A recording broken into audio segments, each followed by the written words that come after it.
This is the Your Money Hour podcast. I am your host, Dakota Gritty.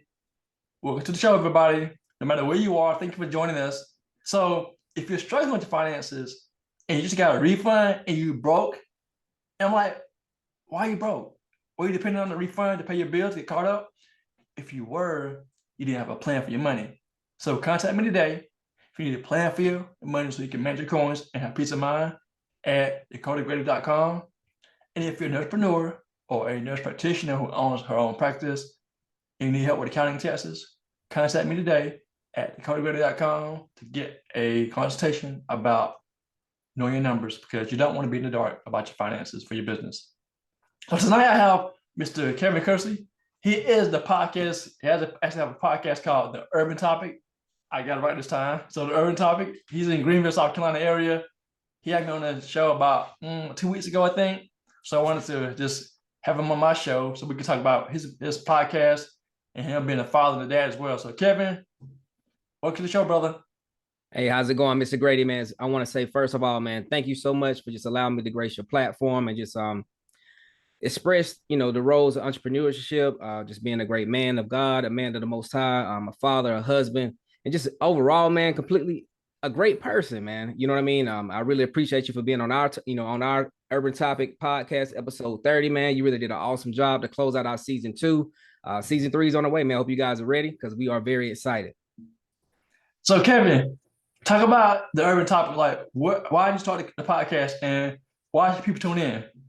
Man, that's an awesome question. I believe a lot of people actually been waiting to hear my response to that question. I actually had some ideas to actually present the answer to this question in numerous ways. So just got you guys be on the lookout. But just to answer your question specifically, Mr. Grady, if you can't tell, man, I feel like I'm a great conversationalist. I've always been a highly intelligent person, from child all the way to an adult. And as a matter of fact, when I was a kid, like even in kindergarten, man, I see my oldest son. He's in kindergarten. He'll be graduating next week, and I see a lot of myself into him, really into both of my sons. But my sons, he's actually in kindergarten, but he's highly intelligent. He's like one of the smartest kids in his class. And I know it's just kindergarten, but I was the same way.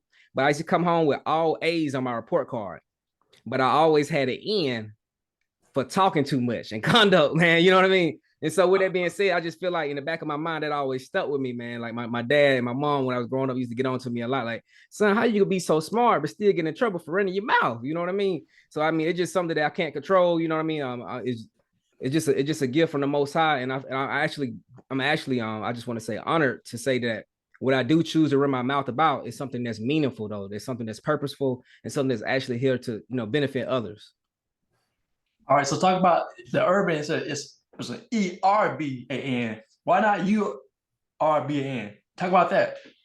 Man, listen, Dakota, I get that question every time I go out and try to market this show, market this entire movement, just the urban movement, period.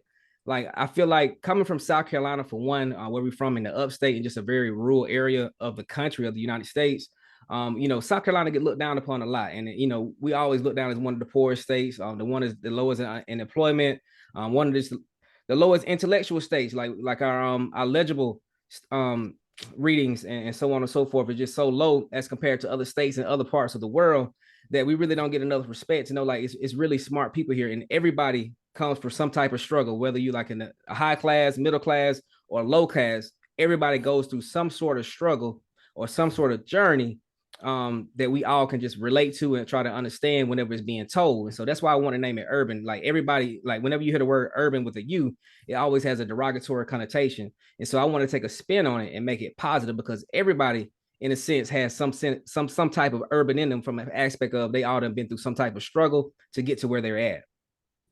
I like that, bro. I like that. Yeah, because I mean, if you think about the urban with a U, it's always something negative, especially in our community, about having like low income or either inner city streets or stuff like that. So it's a good thing to have a spin on it, have everybody being part of your show. So talk about that, your show. I mean, who do you talk about or who do you discuss with on your show?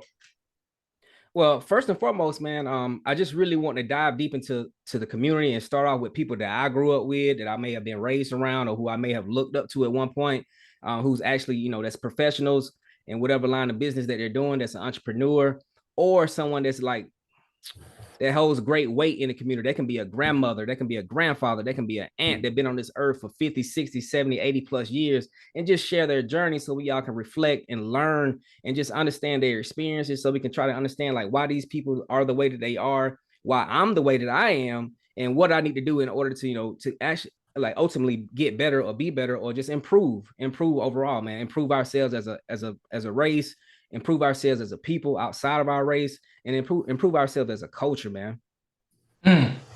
So, in terms of entrepreneurship, how does that? I mean, how important is that for you as a podcaster? Man, listen, Dakota, that's a great question. I actually finished my degree, and I got my bachelor's in business about 3 years ago. It's been lingering. I could have been finished, but I was starting a family. I moved away from my hometown of Greenwood, South Carolina. Shout out to Greenwood, man. That's my city. To just pursue. I'm not gonna say a better life, just a life with more opportunities. And so with that being said, I've always been raised around entrepreneurs in my family. As far as like my great uncle, Mr. Leroy Bryan, he was like one of the first black barbers in Greenwood, South Carolina. He trained a lot of the well-known popular barbers that's still in Greenwood today. That's got a lot of great income, so they're still seeing a lot of good income coming in. And so people don't really understand, like, we live in America, and they don't really understand that. They think it's really just the American dream, but they don't really realize that it's really a business. Like, this is a full force corporation that we live each and every day. It's kind of like The Sims, or if people play video games like Grand Theft Auto, like everything, it's a lot of revolving parts to bring in revenue and to create value. So I know, I just realized, honestly, when I became a young man, like I say, like in my late teens, early 20s, just the importance of creating value. Start learning about what is an asset, what is a liability, how to balance checkbook. Like, I always used to like learn these terms like spreadsheets and oh man, profit and loss, assets and liabilities, so on and so forth.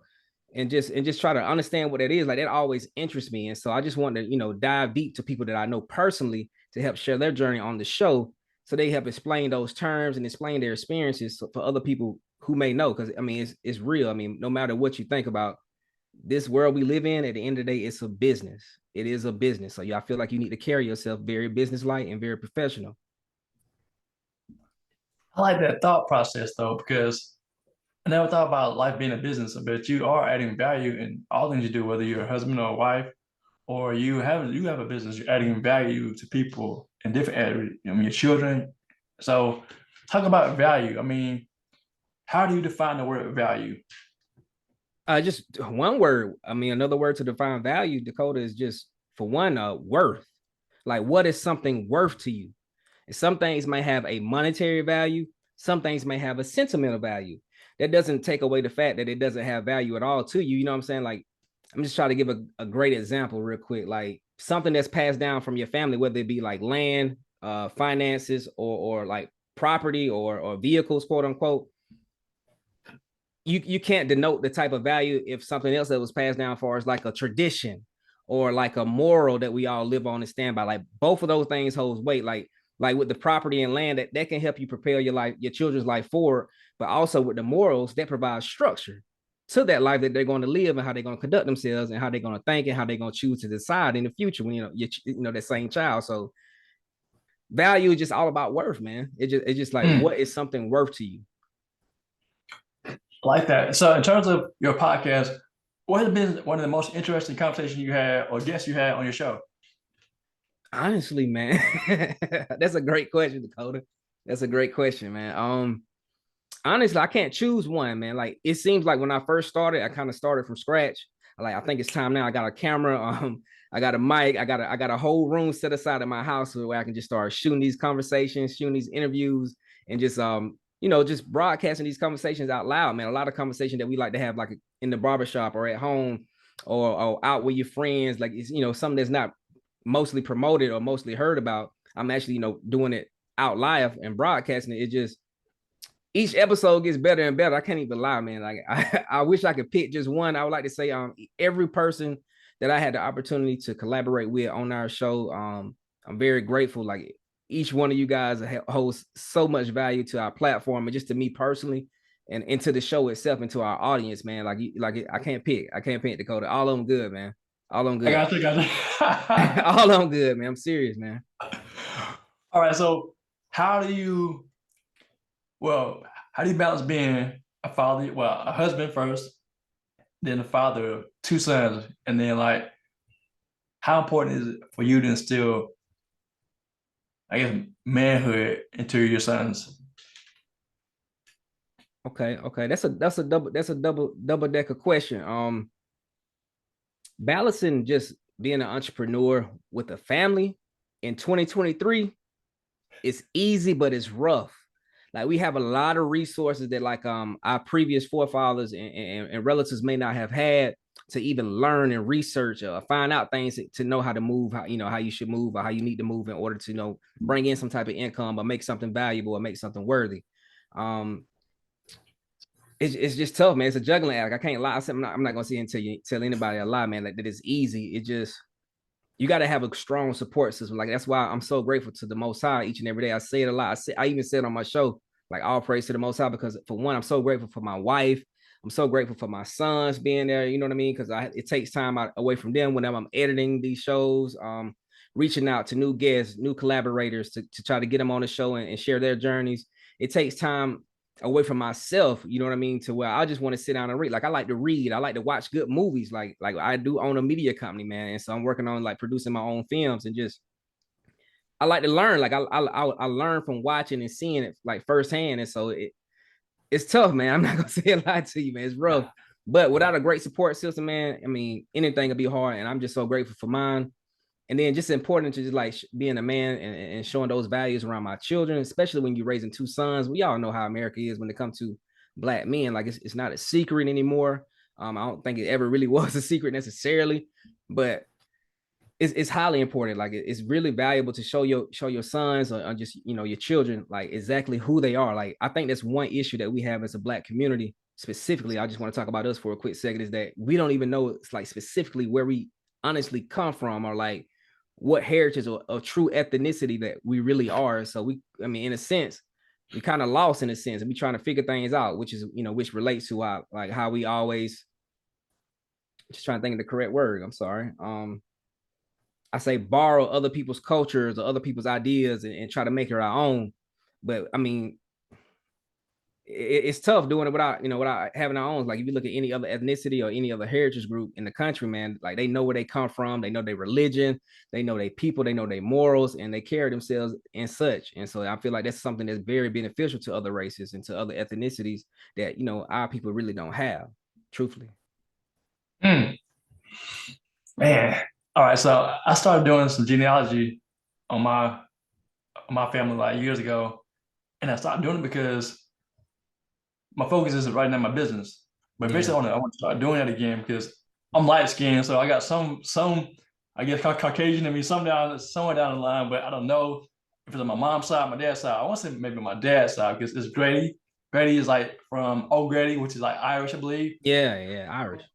I'm sure that I got some Caucasian on my dad's side, maybe on my mom's side too, because my mom's mom was light skinned as well. So, but to answer, I think it's important for us to go search and find out where we're from, and then also to find out like just what we should be holding on to, because some things over time get lost, and the values. And we talk about values tonight. Things get lost over time, and if we don't find them and hold on to them and cherish them and just pass to our kids, they'll get lost, and then we'll still be lost as the people. Do you agree?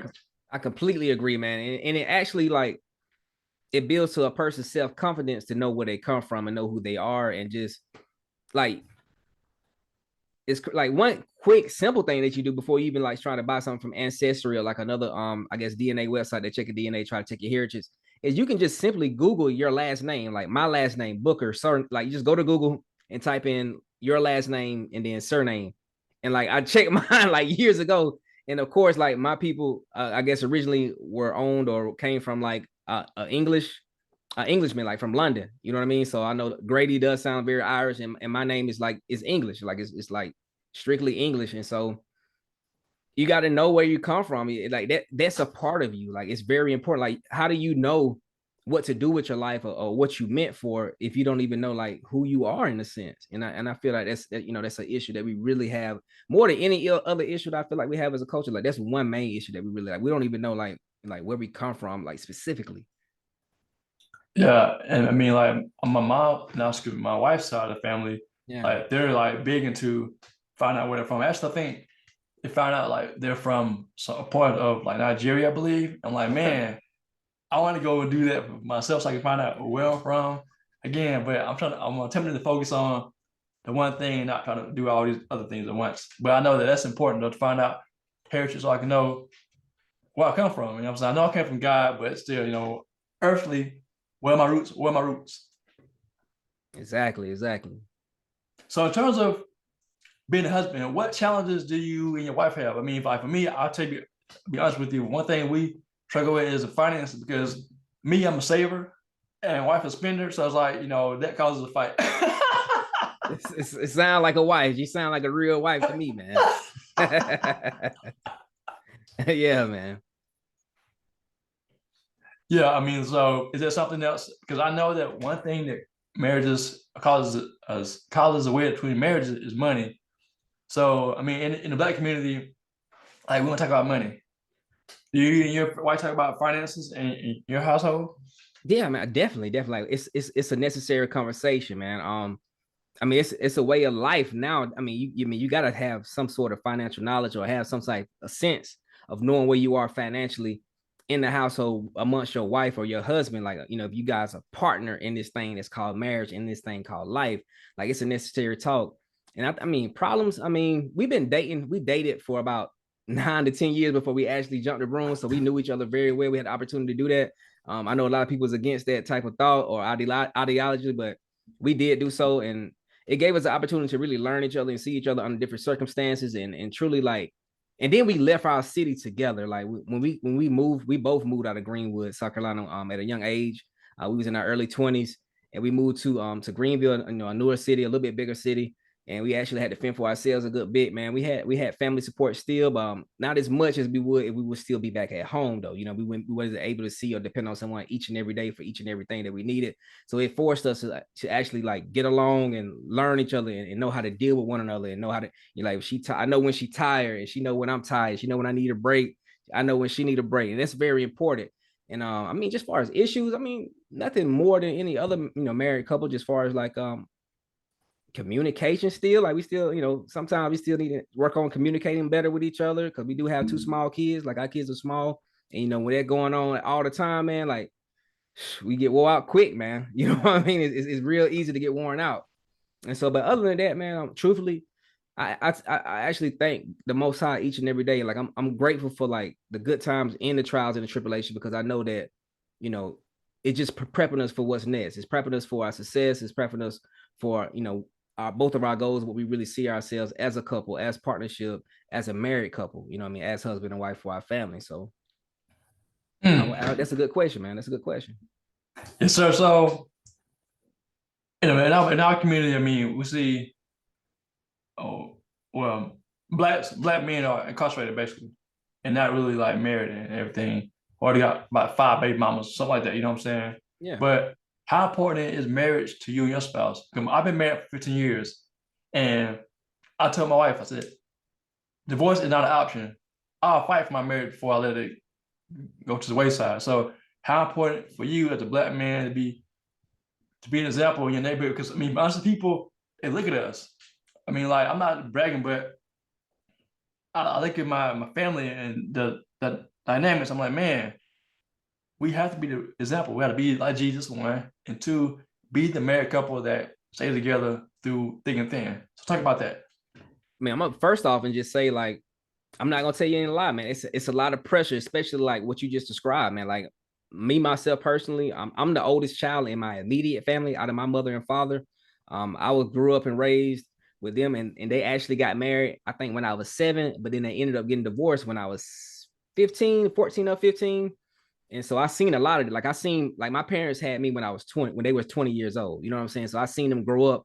I kind of grew up with my parents in a sense. You know what I mean? Like, I've seen it as young men and as a young woman, and then grow into like a grown woman, a grown adult, male with full responsibilities and learning how to take on this, take on family responsibilities as a husband or as a wife. And then same thing with my wife.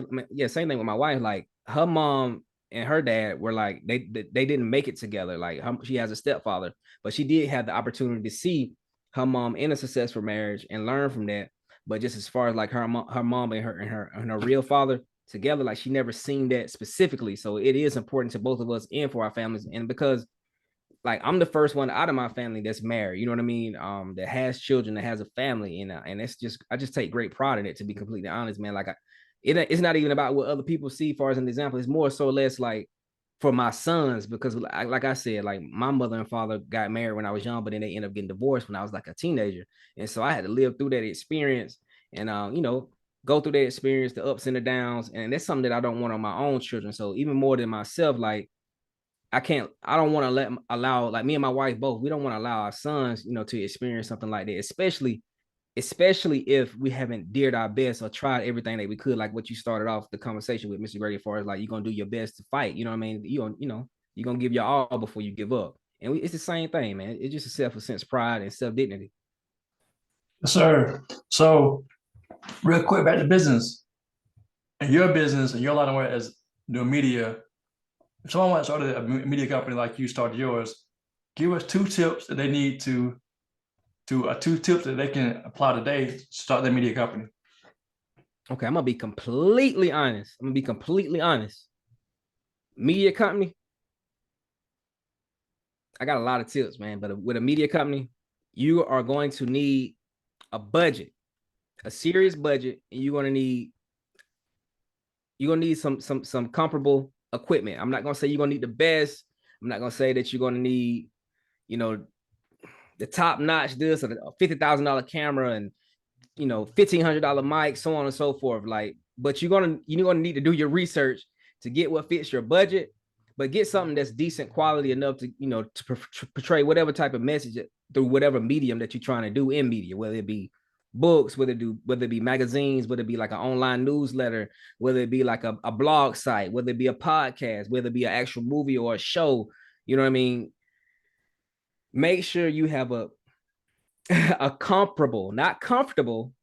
I'm not going to say comfortable, but I'm going to say a comparable budget. And then the second thing, man, write down your ideas and have some structure, like create a sense of structure about it. Like, don't just come into any type of media or any type of business from my point of view and try to jump right in without at least having, some things on paper and written out. You need a blueprint. You really do need a blueprint. It's very important to have some type of structure or guide to at least, walk with you along the way along your journey in this thing called entrepreneurship.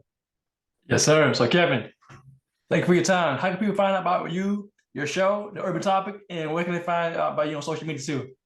All right. Well, first off, I want to say thank you again, Mr. Grady, for being on our season 2, episode 30, man, closing out our season 2. We getting ready to come back out with season 3. We're working on some things. I actually call it the leadership edition. So everybody that I plan to have on season 3, starting back in September of 2023, will have some sense of leadership or been through some sort of responsible leadership role to give us some advice and just a more understanding on how to be a great leader for whether you're in the household or whether you're on your job or just for yourself. Like, you got to be a leader within your own self. You got to have a strong mindset in order to get things accomplished on your own.